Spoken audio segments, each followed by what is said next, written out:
Hello, YouTube friends. Great to have you back. And if you are new to my channel, just want to give you a big welcome. And also be sure to subscribe. If you want to receive notifications every time I have a new video, also click on that bell. That'll help make sure that you get those notifications. This is the second Friday of the month, and that means we are doing the quilt challenge. And you are welcome to join the challenge at any time. We are only on our second one, so it would be easy to catch up. At some point during the video, I will have a link to the first block. If you are not doing the challenge, that is completely okay as well. There are certainly some skills to learn, so be sure to watch anyway. This is the month of February, and that means Valentine's Day and hearts. And I'm going to take it just a little bit further and going to do a purple heart. I want to honor our essential workers with a purple heart. Service members were given the purple heart for great acts of valor and bravery, for going above and beyond, and sometimes costing them everything. Today, I'm going to be doing the purple heart for our heroes. I'm also going to be using the trapunto method of quilting. And if you've never seen that or don't know what that is, a little example of it right here. And this is actually the pattern that I'm going to be using. Just going to be doing it in purple. So let's go ahead and get started, and I will see you on the other side.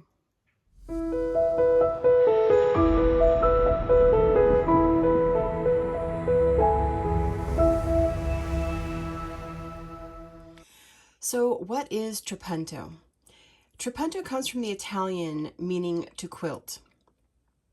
It is also called the stuffed technique, and it requires at least 2 layers, and the back layer is used for slitting and stuffing in the shapes that you create with the stitching.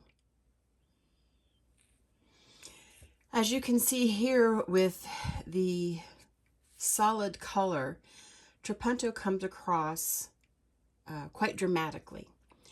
Now, I'm going to be using a more patterned fabric, which it won't be as easy to see, but I think it'll still be stunning. So let's go ahead and get started with how I did this particular square.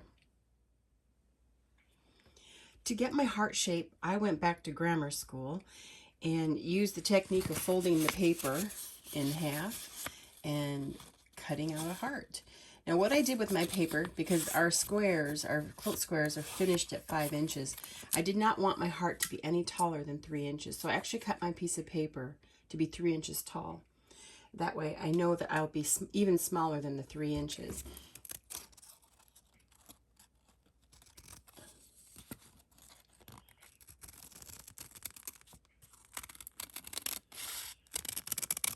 Cut around and make your heart shape. And then when you get your heart shape the way you like it, I actually traced it onto a piece of cardstock. I save greeting cards and I use them to cut up patterns and stuff, but that way they last a little bit longer. And I cut out 3 heart shapes. So we're going to stack all 3 of those together. And then I have another piece of batting that is over 6 inches square. And this is going to get placed right in the center. And then also on my fabric that I'm going to be using, I took my heart shape, and what I did first with my fabric is I folded it in 4ths. So just fold it in half again, and then just kind of pinch the folded points best you can, just with your fingers. Creates a center, and then that way I was able to take my paper heart and position it right over that. And I traced on here with a fabric erase pen. What I ended up doing is taking my original heart paper cutout and did another cutout inside of that. And you can either use this or you can use the actual cutout, but you can position that. And if you use the cutout this way, you can lay it on your already traced design and then trace the inside shape. Marking pencil for sewing. I have the inner heart drawn, and then also what I did is I drew an outer heart about 1/4 of an inch away from the outermost heart that I had previously drawn. Now you can take a ruler and you can measure that out, make little tick marks, and then join those lines together, however you want to do it. Obviously, you're going to be having to use a marking pencil or pen that fits your fabric, depending on the color that you have. I need something light so that I can see because my colors are pretty dark here. Now, this whole thing, I'm actually going to be using my sewing machine to stitch it. If you don't do free motion quilting, or if it just seems a little bit too daunting for you and you want to hand stitch, by all means, hand stitch. It's small. It wouldn't take you that long to hand stitch this. All right, the next step. So with the middle heart shape, that's the size of our batting pieces that we cut out. And what we need to do now, we need to position those cut hearts underneath that shape. And if you have a fabric that you cannot see, all you need to do is hold your fabric up to the light and you can position your cutouts exactly behind that shape. The other thing that you want to be sure to do is to place your piece on a piece of muslin, cotton, or cotton fabric. For our UK friends, I believe you call that calico. So anyway, make sure that you have that on. You have to have a backing fabric on there. So I'm going to go ahead and pin all my corners. And then I'm also going to put a pin in the middle. I'm not going to start with the center heart. I'm actually going to start with the middle heart, the middle-sized heart. And with this pin in the middle, I'm mostly just going through like maybe the first layer of batting. I'm not trying to go all the way through, just to keep everything from shifting on me. You need to decide your thread color. And I've chosen this really beautiful dark purple, this royal purple. Has a nice sheen to it. This is by Coates & Clark. It's a 40 weight thread. I have a 90-14 needle. I have my feed dogs dropped and my darning or free motion foot on. And we'll come back and start the stitching. One other thing I want to make note of is I did not do any drawing for these circles that go in between the hearts. It's more or less a pebbling stitch, and I just did that free-handed basically. And you can do what you want. If you want to draw yours in, you can do that, and you may want to do that at this point before you have all your layers, stitched together. So I'm going to go ahead and start with the center. Not the middle, not the very small heart, but the medium-sized heart.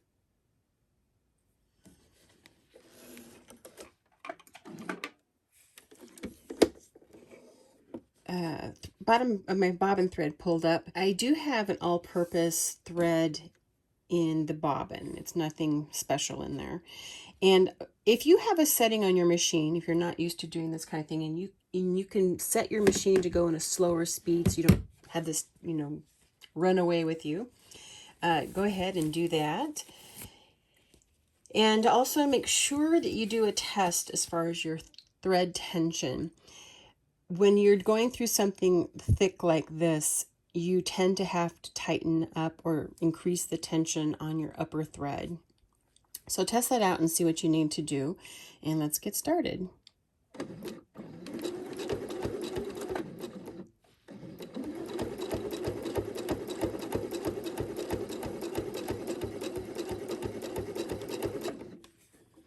And don't be afraid to lift the foot and reposition your fabric so you can really watch where you're going. Don't be moving quickly. You want to keep your line nice and straight without any jaggedness to it.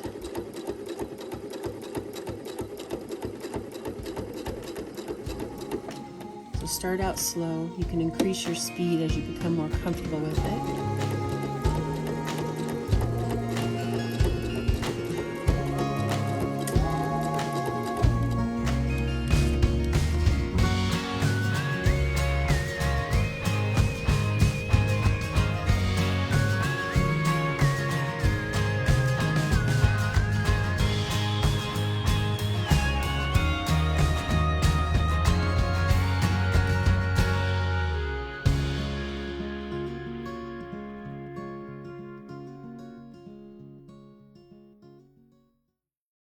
pop my foot up and then reposition that.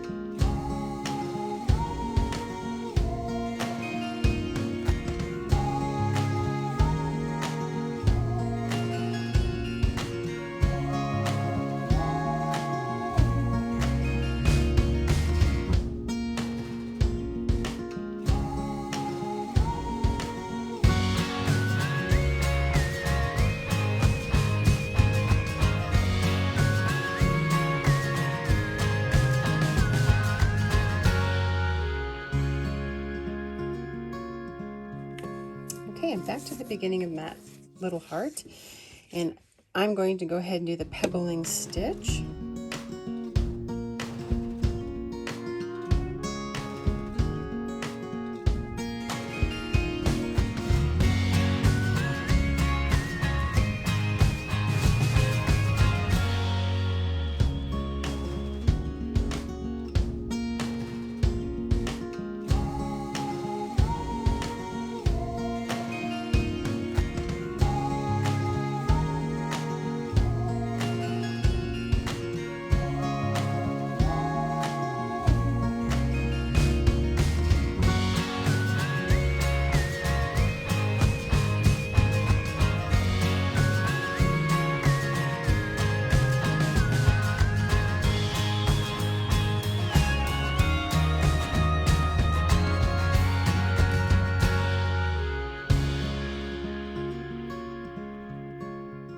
I'm going to go ahead and stitch the outermost heart shape, and from there, instead of cutting my thread, I'm going to do the stippling all around the entire piece.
So I've done all the machine stitching that I'm going to do. Now I want to do the part of trapunto where you're actually stuffing a shape. And this is the outline space here. And so what I'm going to do is I'm going to turn that over. And I have here an awl. And what I'm going to be doing with this is I'm going to actually poke my awl right into the fabric. And you don't want to go all the way through. I'm just going through the back fabric. And I'm making this awl go as far as I can, because obviously I can't go around corners. And then have an exit point. So what I'm doing is I'm opening up the fabric so that I can get my needle and yarn through. So I have myself a tapestry needle here, and it's got a pretty good size eye on it. And to thread my yarn, I have some yarn here, and you can use any kind of yarn you want to use. And what I did is I just took a piece of thread. I doubled my thread and then put the loop end through here, caught the yarn, and then pulled it through. Large enough an eye that you can get that through there. So when I put my needle in, I'm making my needle go in front of the batting that's in there. And you can feel that. It's really easy. When you're feeling on the front side of the fabric, you can feel the needle alongside the fabric. So I know I'm on the front side. And the reason I want to be on the front side is because that's the front to lift up and have that stuffed look to it. So I'm going to pull my yarn close to the end there. And then using the same hole that I exited out from, I'm going to go back in that hole. And when I'm doing this, when I'm making the hole with the awl, I'm actually staying on this side of the batting, because all I'm doing is just making the holes big enough. So I can't go very far because there's a rounded corner there. So I've gone through, and I'm going to go back down the hole that I just came out of. And again, I'm going to get in front of my bat. Make sure you're not going through the front fabric, but you're in just under it. And here, and get that pulled through. And then just looking from the front, it's raised a little bit, but what I'm going to be doing is I'm going to be going through the same holes 2 to 3 times. But I'm going to go all the way around, go through a second time, and then depending on how it looks, possibly a third time. Another method of trapunto is to slit open your fabric on the back and then stuff an area with like polyfill, roving, yarn, whatever it is that you want. Once you've stuffed it, you would then stitch the opening closed. So I'm just going to go ahead and continue going through this shape here.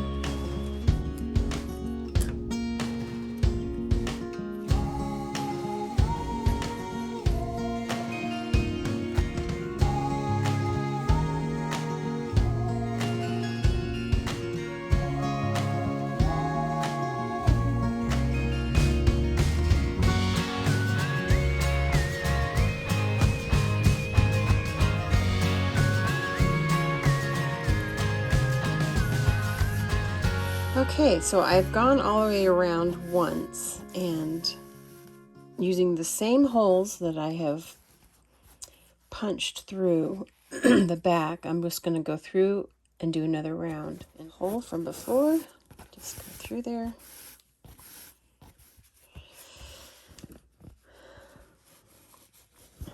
Now this side has 2 passes, this has a single pass, so I'm liking that, but I think I might end up doing a third one just to make sure it's nice and fluffy. I have done 3 rounds of the yarn in the outline shape of this. I'm going to go ahead and cut my ends.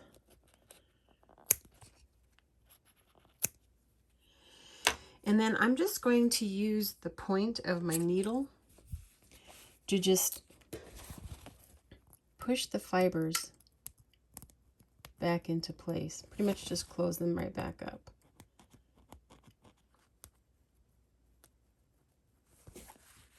I'm going to give this a press with my iron, and then I will trim it down to the 5-inch square.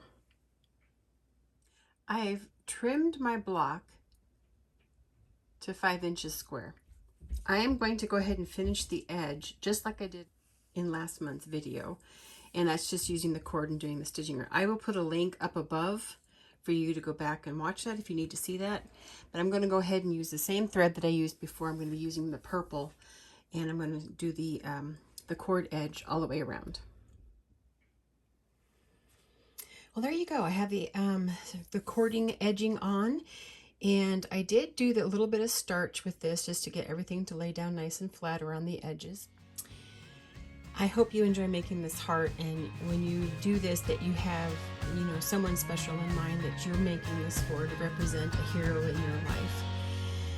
I hope everyone is staying happy and healthy, and until next time, have a great one.